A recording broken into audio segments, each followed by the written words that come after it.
I guess the most basic question for investors today is why is the yield at 1.64? And by the way, how did it get there that fast? Thanks for having me.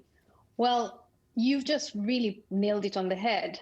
This week we had the 1.9 trillion stimulus being signed into place, and markets had been anticipating that. So we did see rates selling off ahead of this.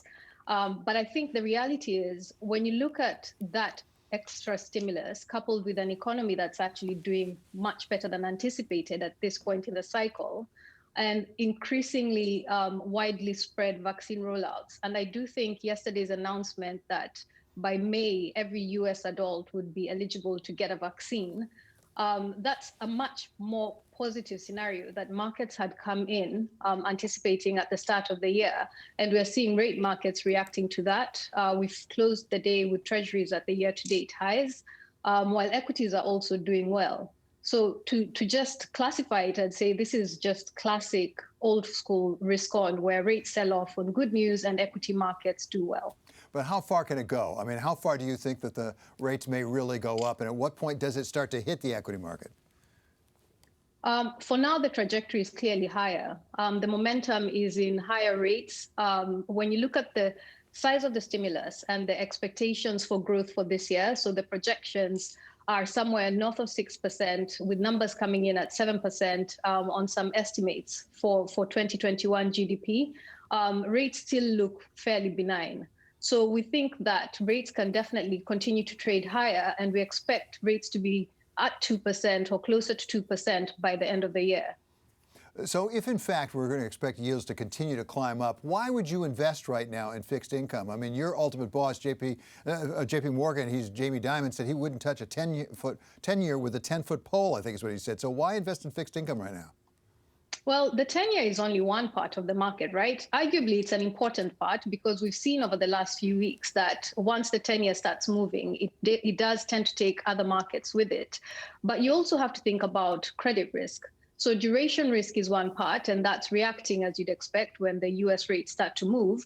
But in a pro-growth environment where default rates everywhere are falling, the economies are doing well, companies are increasing earnings estimates for this year, credit should do well, and that should mean credit compression.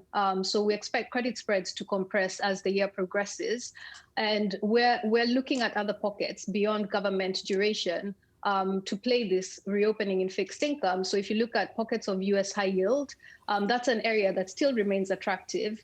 Default rates are falling, companies are doing generally well. You look at beyond the US, you look at areas in emerging markets where we do expect a better growth outlook, but also flows into EM, which is the ultimate pro-cyclical trade, should be supportive of some asset price outperformance in emerging market debt. Diana, when you start to talk about emerging markets and going international, I think at least about the US dollar. Give us a sense of the US dollar and its relationship right now to the yields, because the dollar actually has not fallen off. Not at all. So markets have been, last year markets were pricing in more synchronized global growth outlook. So economies reopening at similar paces with EM outperforming led by China. The fiscal stimulus we've seen now has changed that balance and tilted it more into the US's favor. So I wouldn't quite call it US exceptionalism because US is not exceptional in growing. We are seeing growth everywhere. What's exceptional in the US is this additional fiscal stimulus at this point in the cycle, and markets needed to recalibrate the outlook. And we've seen actually portfolio flows favoring the US because of this better growth dynamic. We think once that's fully priced in, people will be looking beyond the US for where the beneficiaries are in a strong US economy, but also broader global growth. So these are places like Canada, Mexico, US neighbors. So the NAFTA neighbors should do well, and we expect the currencies to also outperform on a relative basis. Emerging market economies supported by China should continue to do well.